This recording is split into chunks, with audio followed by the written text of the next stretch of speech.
શું તમને હાઇપોથાઇરોઇડિઝમ એટલે કે થાઇરોઇડ ગ્રંથિની બીમારી છે અને લિવોથાઇરોક્સિન નામની દવા લઈ રહ્યા છો, જે માર્કેટમાં થાઇરોક્સ, થાઇરોનોમ, એલ્ટ્રોક્સિન વગેરે નામથી મળે છે, તો આ ખાસ ટિપ્સને ફોલો કરજો.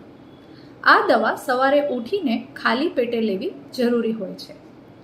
દવા લીધા પછી ઓછામાં ઓછા 30 થી 45 મિનિટ સુધી કંઈ ખાવું પીવું નહીં. દવાને ક્રશ કરવી નહીં અને ના તે ચાવવી. સાદા પાણી સાથે દવાને આખી ગળી જવી. દરરોજ એક નિયમિત સમયે દવા લેવી જરૂરી હોય છે. જો ક્યારેક આપણે દવાનો ડોઝ લેતા ચૂકી જઈએ તો બીજે દિવસે પણ આ દવાનો ડોઝ લઈ શકીએ છીએ. ડૉક્ટરની સલાહ મુજબ નિયમિત રૂપે TSH લેવલનો રિપોર્ટ કરાવો અને જરૂર જણાય તો ડૉક્ટરની સલાહ પ્રમાણે તેના ડોઝમાં ફેરફાર કરો. ગર્ભાવસ્થા દરમિયાન અથવા તો પ્રેગ્નન્સી પ્લાન કરતા હોઈએ તે સમયે પણ દવાનો ડોઝ ચેન્જ કરવાની જરૂર પડી શકે છે. માટે એવી સ્થિતિમાં પણ તમારા ડૉક્ટરનો જરૂરથી સંપર્ક કરો.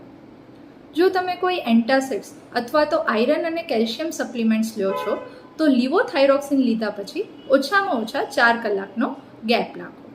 પછી આ દવાઓ આપણે લઈ શકીએ છીએ. જો આપણે આ ટિપ્સને ફોલો કરશું તો દવા સરસ રીતે કામ કરશે. Thank you.